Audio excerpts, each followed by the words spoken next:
Ajay Srivastava sir, ये रास्ता क्या हो सकता है?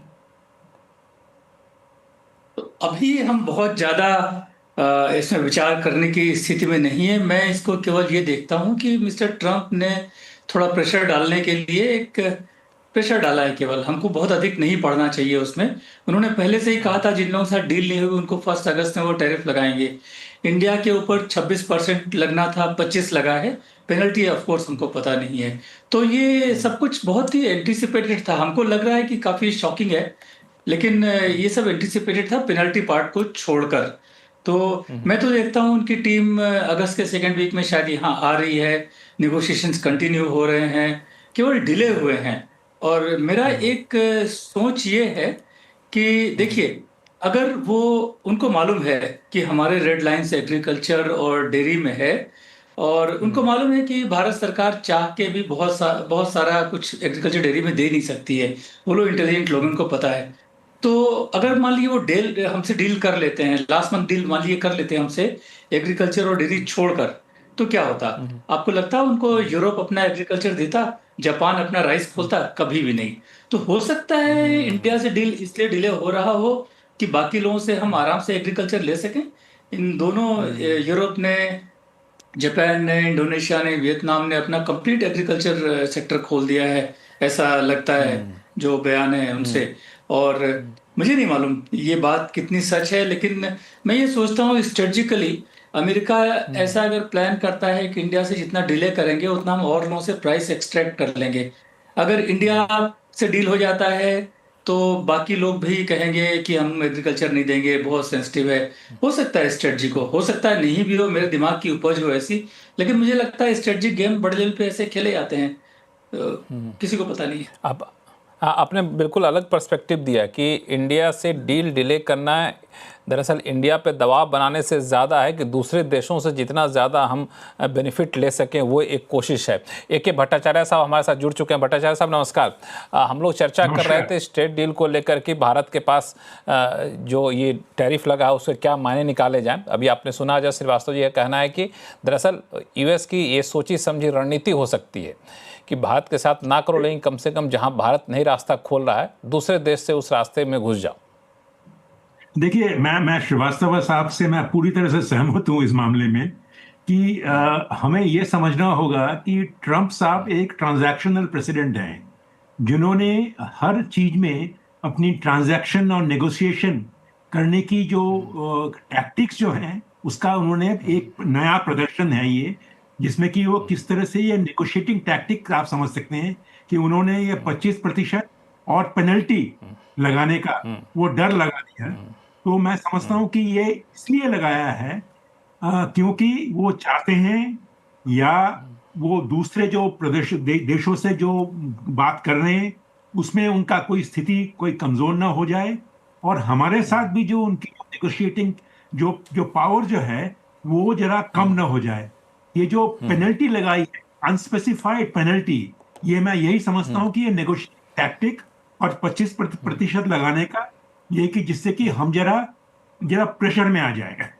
मैं इसके साथ में दो बात और कहूंगा कि जो हमें ये डील एग्रीमेंट नहीं हुआ है और उन्होंने हमें 25% का जो एक डर दिखाया है, मैं मानता हूं डर ही है ये, वो जो ये डर मैं समझता हूं कि हमें ये झेलना चाहिए। क्योंकि जो हमारी जो जो इकोनॉमी की जो अपनी ही अंदरूनी जो प्रतिस्पर्धिता जो है, कॉम्पिटिटिवनेस जो है, उसमें हमें ज्यादा जोर देकर, और हमारी जो एग्रीकल्चर जो थोड़ा बहुत जो वीकनेसेस जो है एग्रीकल्चर की जो वल्नरेबिलिटीज जो हैं उसका हमें ख्याल रखना चाहिए। और अब मान लीजिए हम उनसे साथ इसी वक्त एक डील करते हैं जिससे कि हमारा पूरा एग्रीकल्चर जेनेटिकली मॉडिफाइड क्रॉप वगैरह मिला मिलू के सब क्रॉप, ये कॉर्न बोलिए, सोयाबीन बोलिए, एडिबल ऑयल्स बोलिए, सब में हम उनको खुले छूट देते हैं, तो हमारी जो नेगोशिएटिंग जो एबिलिटी जो है उसमें भी हानि पहुंचती है। तो जो ये हुआ है, मैं समझता हूं कि ये नेगोशिएटिंग टैक्टिक है। और अगर आप आज की तारीख में जो स्टॉक मार्केट का रिस्पॉन्स जो है, मैं समझता हूं कि स्टॉक मार्केट रिस्पॉन्स भी वो समझ रही है कि ये एक टैरिफ का एक टैक्टिक है ये, और ये कोई ये अंदरूनी बात है जो चल रही है और नेगोशिएशन अभी भी चलने वाली है। और हमें ये देखना है किस तरह से इस मौके को इस्तेमाल करें, और इस्तेमाल दो तरह से करें। किस तरह से हम यूरोपियन यूनियन से जल्द यूके जैसे जो ट्रेड एग्रीमेंट जो हमने किया है वैसी ट्रेड एग्रीमेंट कर सकें। अगर और कोई south east Asian countries ASEAN से हमारी जो बात चल रही है, रिव्यू होने वाली है 2 हफ्तों के अंदर, उस रिन्यू को, हमें रूट्स ऑफ ओरिजिन को फिर तरह से हम रीडिफाइन करें अपने फायदे के लिए। तो मैं समझता हूँ कि ये एक मौका है, और ये कोई सेटबैक इतनी बड़ी नहीं है। और ये ट्रम्प साहब का ये नेगोशिएटिंग टैक्टिक है, और ये मैं सेटबैक समझता हूँ इतनी बड़ी नहीं, हाँ, इतनी बड़ी सेटबैक नहीं है, मैं समझ। सेटबैक नहीं है। अजय श्रीवास्तव जी, मैं वापस आप ही के पास आऊँगा, चूंकि इन्होंने एक इम्पोर्टेंट पर्सपेक्टिव भी रखा कि सेटबैक नहीं है। इंडिया अभी डील कर लेता तो वो इंडिया को बहुत फ़ायदा नहीं होता, इंडिया को लॉन्ग टर्म में नुकसान होता। मैं मान के चलूँ कि अगर इंडिया उस प्रेशर में आकर डील कर भी लेता तो आपको क्या लगता है, डील वैसा ही होता जैसा EU के साथ हुआ है, जैसा UK के साथ हुआ है, जैसा बाकी देशों के साथ हुआ है? उससे तो अच्छा है कि हम डील ना करें, भले कुछ दिन के लिए 25% की ड्यूटी लग जाए। तो मैं पूरी तरह सहमत हूं लक्ष्मण जी आपकी बात से। अगर आप देखें कि इन लोगों ने डील क्या किया है, यूरोपियन यूनियन ने, जापान ने, इंडोनेशिया ने डील क्या किया है। पहली बात तो ये समझ में आ रही है कि इन लोगों ने ए लेवल कंसेशन एग्री किए हैं, और ट्रंप ने अनाउंस कर दिए A+++। और तो जापान की कैबिनेट सेक्रेटेरिएट को एक नोट इशू करना पड़ गया कि नहीं, उन्होंने ये सब एग्री नहीं किया था। उन्होंने डिस्प्यूट किया कि $550 बिलियन में 90% प्रॉफिट जो है अमेरिका को नहीं मिलेगा। वो कह रहे हैं जितना जो इन्वेस्ट करेगा उतना परसेंटेज प्रॉफिट मिलेगा। उन्होंने कहा कि टैरिफ जो है, अमेरिका कह रहा है कि 15% ओवर एंड अबव MFN है। नहीं नहीं, ये MFN इंक्लूड होगा। देखिए, ऐसे वियतनाम कह रहा है कि उन्होंने 11% पर माना था, और इन्होंने 20% अनाउंस कर दिया। तो वियतनाम भी कह रहा है ये कोई डील वील नहीं है, ये जो है फ्रेमवर्क एग्रीमेंट है। यूरोप भी कह रहा है कि ये डील नहीं है, फ्रेमवर्क एग्रीमेंट है। इसका मतलब क्या है? इसका मतलब ये है कि ये सब पूरा निगोशिएट होगा, टेक्स्ट सारा डिस्कस होगा, एक एक टैरिफ लाइन पर डिस्कशन होगा। उसके बाद में 6 महीने साल भर में जब पूरा होगा तब डील फाइनल होगा, उस समय इंप्लीमेंट होगा। तब तक के लिए केवल ट्रुथ सोशल और ट्विटर इन सब की बातें रह जाएंगी। हाँ, इन सब कंट्रीज को एक फायदा हो गया, इनके ऊपर जो पूरा टैरिफ लगना था उसकी बजाय इनके ऊपर कम टैरिफ लगेगा। बात लेकिन ये है।